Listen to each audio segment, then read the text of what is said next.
知啊，可能差唔多。反正我就點講，而家我心咧就粒粒咁亂，咁我就想同你傾下偈嘅。哦，咁你講啦，你咩事啊？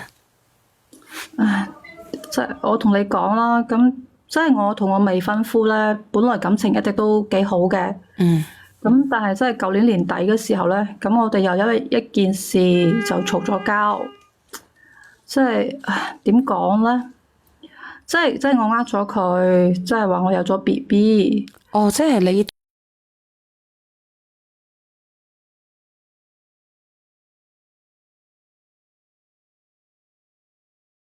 同你準備要結婚，但係你呃咗你嘅男朋友係咪？喂，唔係，即係點講咧？應該都唔係算呃，因為我都唔知點解啊！你知唔知我係唔知點解後邊又嚟咗大姨媽？因為佢推遲咗幾日啊嘛，咁我平時都好準㗎。咁你都要驗噶嘛，姐姐，你驗噶嘛，你有咗 BB 你就要驗噶嘛，你冇理由無啦啦話我有咗，我即係我冇嚟大姨媽我就有咗，咁我幾個月冇嚟大姨媽我咪有咗幾個月？喂，咁你平時都咁準，咁突然之間推遲咗幾日喎？咁我當時我真係一直都好恨有佢個 BB 嘅，咁我梗係好開心，咁我真係以為有咗，咪同佢講咯，係咪？冇理由啩？如果咁樣嘅話咧，即係你真係比較緊急噶喎，因為幾分鐘就可以驗一驗噶啦。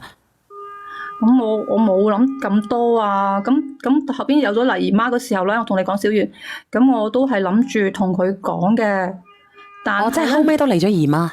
係嚟咗姨媽，我都諗住同佢講噶啦嗰時候，啊，即係但係佢妹咧就唔知點解就知道呢件事，仲有咧就佢咧就快我一步啊，將我呢件事咧就講咗俾我未婚夫聽。嗯，咁其實真係我真係講真嗰句，我真係唔係話特登去呃佢嘅，咁即係我第二電話真係推遲咗啊嘛，咁我就即係以為有咗咯，咪同佢講咯，係咪先？啊，係啊，咁嗰啲直播間好多人話你有心欺騙點樣嘅，咁你聽完你嘅故事啊，咁你係咪有心啊？冇啊，梗係冇啦。你係咪有意啊？梗係冇意啦。你係咪故意啊？冇啊，絕對冇啊！我後邊我都熟啦，你話齋嘅，我後邊我都主動想同佢解釋咯，係咪先？我想同佢解釋㗎。喂，咁但係佢就以為我呃咗佢咯，就以為我專登嘅，咁就對我發晒火啊咁，跟住又冷戰，跟住我打電話俾佢又唔聽。咁點你哋係準備結婚係因為有咗 BB 而結婚定係你哋嚇？係啊，咁反正我哋兩個都諗住係結婚嘅，咁有個 BB 咁咪即係仲好啦，就可以加快啲進程啦，係咪先？咁如果係咁樣嘅話，證明呢個男仔唔在乎你嘅咯喎，你冇 BB 佢就唔同你結婚，你有 BB 佢就同你結婚。我覺得應該叫做咩就喜上加喜啊，雙喜臨門啦。我覺得我哋唔係話喜唔喜上加喜啊，即係話你要諗清楚喎，呢個男仔佢有 BB 佢就同你結婚，冇 BB 佢就唔同你結婚。唉，唔係咁噶，你聽我講先啦。啊，咁即係5日之前嗰時候咧，咁佢咧就喺工地嗰度返工嘅。咁因為佢係做工程噶嘛，咁我當時我就真係咁，佢當時電話我又唔接，咁我咪諗住去揾佢當面去解釋咯。嗯。咁佢就唔聽，咁當時我情緒就有少少激動啊，即係我頭腦我就自己諗唔開啊，小圓姐姐，因為點講？因為佢講嗰啲嘢咧，令我好絕望啊！點解會咁絕望？講咗啲乜嘢？因為佢即係佢個意思就係我呃咗佢，佢話佢冇辦法接受。但係我真係冇辦法接受啫，呢件係好平常嘅。咁你話我推遲咗，我唔記得驗咪得咯？係啊，我就覺得我都唔係特登呃佢噶嘛，係咪先？哦，係啊，但跟住我真係好愛佢噶嘛。哦，唉，跟住佢就以為我特登嘅，跟住咧就發晒爛渣咁樣樣，跟住咁我真係冇辦法，我真係好愛佢，我唔想冇咗佢啊！咁我當時諗唔開，咁我咪真係想喺2樓嗰度，即係跳落去咯。你真想死定係假想死啊？反正我當時個心嘅諗嘅話咧，如果佢唔要我，我覺得我呢個世界都係冇乜意思噶啦。咁即係你真想死係咪？有但係你想要挾啊？多謝呢個朋友仔嘅紅貓。都有嘅方面啦，我都想知佢係咪真係仲着緊我嘅。咁當時佢就真係搏晒命咁拉住我。咁你跳咗落去未？冇啊，咁佢梗係拉住我啦，見到我想跳係咪？啊！跟住我哋就真係咁，我哋就真係喺拉扯嗰時候咧，咁咪真係發生咗意外咯。你跌親？我冇跌落去，即係佢就即係唔小心喺2樓側邊嗰度跌咗落去咯。咁即係話，咁你意思即係點樣啊？即係佢受傷咗？係啊，佢即係佢跌咗落去啊，跟住佢當時佢就喺即係南方醫院嗰度啊，咁就南方醫院係咩地方嚟？我冇聽過喎，講大話噶喎。如果咁樣，我冇聽過咩南方醫院噶喎。廣州呢邊啊，銅鑼呢邊呢間啦。唔識啊，銅鑼。唔識啊。你唔好講啦，唔好講啦，唔好講啦，繼跟住續講。就即係昏迷咗1日啦，因為佢冚親個頭啊嘛。嗯。咁佢而家咧就醒咗噶啦，但係我未婚夫個妹啊，同我未婚夫個前女友啊，就唔俾我去見佢啊。點解嘅？你作為未婚妻，點解佢唔會俾你去見佢啊？咩問題？關鍵係仲有邊個？就係個前女友啊！你知唔知？前女友都阻住我啊！點解會阻住你？佢就點講咧？佢就話我害到佢哋咁樣啊，咁樣成咯。哇！真係話怪我咁樣咯。但係問題係前女友關佢咩事啊？我覺得好奇怪嘅喎。所以我當時我就覺得同佢嘈咯，係咪先？加上點解我哋兩個之間會發生啲咁嘅事？就係因為我同佢嘈嗰時候，我情緒好唔穩定，你知唔知？我聽到你而家嘅情緒都唔係特別穩定啦，我就係唔明白點會關佢前女友咩事？係咪前女友去插足你哋咧，定係點樣咧？我覺得係咯，因為佢講咗啲嘢俾我啦，即係俾我嗰個未來姑仔聽。佢講咗啲乜嘢？佢就同我講，佢有咗我未婚夫個 BB。佢有咗你未婚夫嘅 BB 啊？幾點？你問阿亮仔驗下。咁即係話咧，佢同你喺埋一齊嘅時候，佢又夾硬同埋佢嗰個前女友喺翻埋一齊。我唔知啊，咁你話佢咪賤啦？嗰當時喂，咁我同我個未婚夫我哋都訂咗日子噶啦嘛，係咪先？我訂咗日子噶啦，我哋話結婚噶啦，咁佢突然之間就話要取消，仲同我講過佢前女友有咗 BB，咁你話啦？咁即係話佢無啦啦插足你頭家呢個前女友？係啊，我就喺度覺得佢，你話佢賤唔賤啊？咁佢都已經同我未婚夫分咗手噶啦嘛，仲有咗個 BB，咁你分咗啊？我覺得點講咧？咁你應該就落咗佢啦，係咪啊？打咗佢啦，啱唔啱啊？哦，即係話咧，佢而家咧佢就插足你嘅家庭，所以就係咁樣。係啊，所以你話我當時聽到呢個消息嗰時候，小圓姐姐，你話我會唔會激動啊？你會唔會諗唔開啊？咁又會激動嘅喎，如果咁樣嘅話，我明明同我自己嘅未婚夫就嚟結婚啦，係咪先？我一開始以為有 BB 咪準備結婚咯，點不知係咪先？佢作為一個前妻，唔係前女友，佢走入嚟話，突然之間話俾佢知有 BB 喎，係咪？係啊，所以我就覺得好諗唔開，因為我同你講，小圓姐姐，我真係好中意我未婚夫嘅，我中意咗佢好多年噶啦。咁你而家十蛇之間話個 BB 係我未婚夫嘅。咁我而家我冇得住佢又有個 BB，我唔係同佢嘈咯。喂，咁真係噶嘛？咁你哋明都分咗手啦，係咪？咁你點解仲要有咗佢 BB？咁就算你有咗，你分開咗，你係咪可以落咗佢先？係咪？直播間嘅朋友仔，你哋覺得係咪啊？你哋有冇疑問啊？有啲人問咧，我等下先問你一個問題啊！我有個疑問喺我內心裏邊，有冇人知道咧？我有一個疑問係乜嘢疑問啊？你哋有冇疑問啊？直播間嘅朋友仔有冇疑問啊？有疑問嘅幫我打出嚟啊！呢個懶懶的啊，仲有咧，呢個懶懶的你可唔可以連上嚟啊？呢個叫林創勝嘅，你等等下。你好啊，呢個懶懶的，喂，你好啊，林創勝，阿勝仔啊，阿勝。林創勝，唔好意思吓，呢個阿勝咧佢唔出聲啊，呢個死佬啊，呢個懶懶的，你喺邊度？懶懶的，你喺邊度？幫我睇下呢個叫懶懶的嘅，我要連呢個叫懶懶的嘅上嚟。喂，唔好意思吓。所以乜嘢？所以我真係覺得佢好賤咯，小圓姐姐。咁你分咗手，點解唔打咗佢咧？係咪？關鍵仲要係乜嘢？佢竟然講俾我，真係未婚夫個妹，即係我未來姑仔知咯，係咪先？即係有咗 BB 就講咗俾佢知，係仲要係講俾我，即係我嗰個姑仔知啊嘛。咁你話佢係有咩居心先？有咩居心啊？你話我知。因為我知，即係我未婚夫我嗰個妹啊，即係我未來姑仔，其實佢係唔中意我噶。所以你話咯，佢特登將佢有咗件事講俾佢聽。跟住咧，又將我冇呢件，即係我又將我冇懷孕呢件事咧，就講俾我未婚夫聽。佢就係想我哋結唔成婚啫嘛，係咪？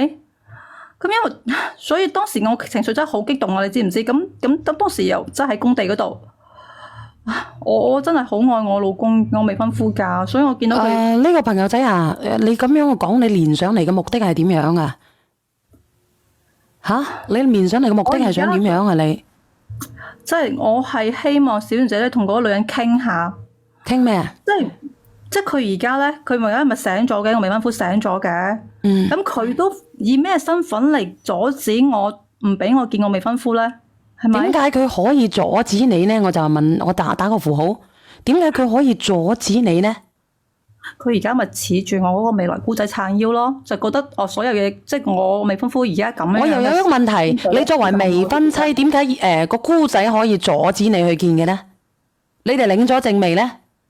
未啊，就係準備去攞證噶啦嘛。哦，即係未攞證嘅，咁即係話咧，你唔屬於直系親屬嘅。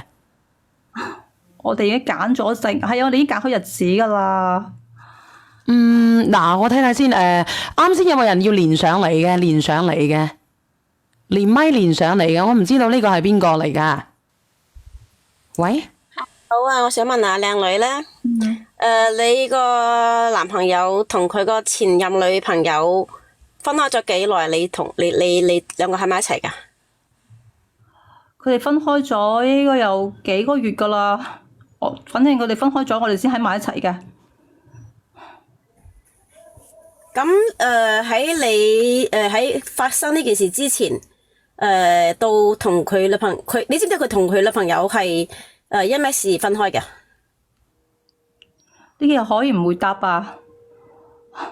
佢哋感情就呢個好關鍵㗎。真係，唉，佢哋感情梗係唔易嗰啲，你知㗎，男女分手應該感情不和㗎啦，係咪啊？咁呢個女嘅依家有咗幾個月啦？聽講2個幾月咯。咁即係話你男朋友同你喺埋一齊呢段時間，都仲有同佢嘅前女友一直喺度來往緊。佢同我唔知啊，之前同我講佢哋2個已經分開咗嘅。咁嗰個女嘅都話分開咗噶嘛？咁你而家點啫？咁你分開咗，仲有咗我，仲抬住個 B，咁你就落咗佢啦。你分咗手就講到尾啊，就係嗰個女人賤格。我就覺得你嘅男朋友同佢個前女友一直都未分得離咯，一直都喺度嘈緊分手，但係冇真正分開咯。我唔知，我都係，即係你個女人佢有手段，佢有心計咯。係你講。我想問下姐姐，你男朋友同佢前任拍緊拖嗰陣時，你哋已經相識咗未㗎？我哋識嘅，但係識嗰時佢哋係識咗10幾年嘅。反正我同我未婚夫，我哋識咗好耐㗎啦，比佢仲要耐。我咁樣理解得唔得，姐姐？你男朋友同佢前任拍緊拖嗰陣時，你哋已經相識咗好耐㗎啦，係嘛？早過佢咯，早過佢咁嘅前女友㗎。即係早過你唔好理啦，即係佢哋拍緊拖嗰時，你已經同你男朋友係識緊㗎啦，已經。你當時係知道佢哋係情侶關係係嘛？係啊。咁啊，後期佢哋分開咗。係啊。分開咗之後同你拍拖，咁啊期間咧，你男朋友又同翻個前任係嘛？佢哋已經分咗㗎啦。你唔好理啦，佢哋分開咗之後，你跟住同佢拍拖啊嘛。係啊，跟住佢同你男朋友同你拍緊拖嗰陣時，佢又同個前任一齊係咪啊？又有來往係咪咁啊？我唔清楚啊。我點解唔清楚啫？你而家講話即係佢前任有咗嘛？係你男朋友㗎嘛？係嘛？係啊。咁咪就係咁簡單。你男朋友同你拍緊拖呢段期間，佢都仲有同阿前任冇斷到嘅，唔係點會有咗啫？因為我單純咯，我信晒我男朋友、我未婚夫講嘅嘢。咁頭先仲有阿姐姐，頭先我上邊嗰個咪嗰個姐姐問你，佢哋兩個係點分開？其實呢一樣嘢，我哋覺得好要清楚，先至可以幫你解決問題。咁係咪因為佢哋先分開？係佢哋之間感情唔好分開？我具體係乜嘢嘅話，我就唔係好清楚啦。主要就係應該都係感情不和噶啦。唔係，咁佢前任當時分開之前有冇話你係即係有啲問題咧？同佢男朋友，即係同你男朋友有啲問題，有冇咁樣怪過你？佢嘅前任冇啊。即係佢前任由頭至終都冇話過你，係咪啊？冇。咁而家啦，你男朋友入咗院，咁佢嘅前任就唔俾你去睇，係又好正常喎，因為你兩個都係喺律律上係冇關係嘅。姑仔都幫住佢。你唔好理我，我唔理你姑仔，我唔理你姑仔。嗱，我而家撇開一樣嘢就係，你同佢嘅前任喺律上同你男朋友係冇關係嘅，所以你唔可以怪佢嘅前任唔俾你去。仲有一樣嘢，你聽我講完先。仲有一樣嘢，你唔能夠用嗰個字嚟話佢嘅前任。仲有你唔可以叫人哋去夾咗佢，因為你以咩身份同人哋講咧？你話你係未婚妻，我哋係未婚妻，係啊，我哋即將要結婚嘅喎。咁佢憑咩唔俾我睇先？你講呢啲冇用，喺律上你係你喺律上你冇得講，你冇資格講呢句説話。冇資格，咁佢都已經分咗手㗎啦，係咪先？你話分咗手，你聽我講啊，姐姐，佢係你男朋友話俾你聽分咗手啫。咁點解你男朋友同你去分咗手之後，仲有同佢一齊咧？其實你依家嘅身份同個前女友身份係一樣㗎，大家冇一個法律嘅效力係保護你㗎。喂，佢冇資格，佢哋已經分開咗㗎啦。喂，你成日話佢分開，你係你男朋友講，因為就冇資格啫。喂，冇出聲。你其實係你好，倒數第一咪，你有咩評論啊？佢嘅女朋友，我係咁噶，我連得上嚟係嘛？其實我真係我想同大家講，我唔係嗰啲第三者啊。點解連咗上嚟？你係邊個啊？你當事人，前任就係佢啊，小圓姐姐，就係佢啊！我而家就希望小姐姐同佢講，你啊，我同你講，你唔好再破壞我同我未婚夫之間嘅感情啦，好唔好啊？點解你無啦啦連咗上嚟嘅？佢嗌我連上嚟噶嘛？佢啱先同我講啊，佢話要一齊嚟搞清楚啊嘛。係啊，小圓姐姐，我都希望你同佢傾。咁我哋不如聽下呢個姐姐你點講。咁係咩事？人哋講咗啦，你係咪插足人哋啊？呢個前女友？冇啊，小圓姐姐，我應承連上嚟，我就係想講，我唔係第三者啊！我應承連上嚟係希望佢冇再嚟攻擊我啦，都冇再去我工作嘅地方騷擾我，搵我麻煩啦，已經嚴重影響我嘅生活同埋工作啦。我知你而家有咗佢嘅小朋友，但係我想問下你啊，你係走去人哋工作嘅地方去嘈定係點樣呢個靚女？咁佢而家影響咗我結婚嘅嘢，我哋即刻結婚嘅，咁你而家點樣啊？我想問下你咧，你哋兩個係點樣分手嘅？呢個女仔倒數第一咪。我點分手嘅？佢冇同你講咩？點分手嘅？咁到底係？但係因為佢插足咯。你點插足啊？阿姐姐，咁你係插足人哋喎，咁點插足啊？我冇喎，你哋自己話感情不和，你哋分開咗，我先同佢喺埋一齊㗎。講真啦，我同我未婚夫感情一直都好好㗎。我哋都定咗日子結婚㗎啦，你咁而家十時之間出嚟咁樣，又話小朋友咁樣，你先係嗰個第三者，你先係賤嗰個咯。阿姐姐，第一咪嗰姐姐，而家喺律上，你係冇權講呢個字嘅。你同阿前任都係一個身份，都係女朋友，唔係未婚妻。你係領咗證先至可以講呢句説話。但係所以頭先我點解問你朋友關係啊？佢哋只係前任咋？你成日話係前任，我想問你姐姐，我算佢係前任，點解你同你男朋友拍拖呢段時間，佢嘅前任會懷有你男朋友個小西瓜？咁簡單嘅嘢你都講唔清咩？正因為個女人有心計咯。有咩心計啫？嗱，阿姐姐，我同你講，我同你講，姐姐，我係嗰個前任，你話所謂嘅前任。我就係同我男朋友有咗 BB，點啊？你憑乜嘢嚟話我？就係你你憑咩要我落個 BB？憑咩去我單位？乜嘢？憑乜嘢？因為我哋兩個已經訂咗婚，結咗婚要減負。你結咗你有紅簿仔未？朋友啊，你唔好講咁多，我想問你一句，你有冇紅簿仔？等等你有冇紅簿仔？我哋聽埋呢個倒數第一咪啊！咁到底係點樣嘅？我想問下咧，咁到你係佢係點樣去乜嘢㗎？佢啊，當初咧拎住個 B 超單同我講，佢有咗啊，有咗我男朋友個骨肉啊！你話啦，係佢啊！你話啦，佢嗌我同我男朋友分開，佢話佢哋係本地人。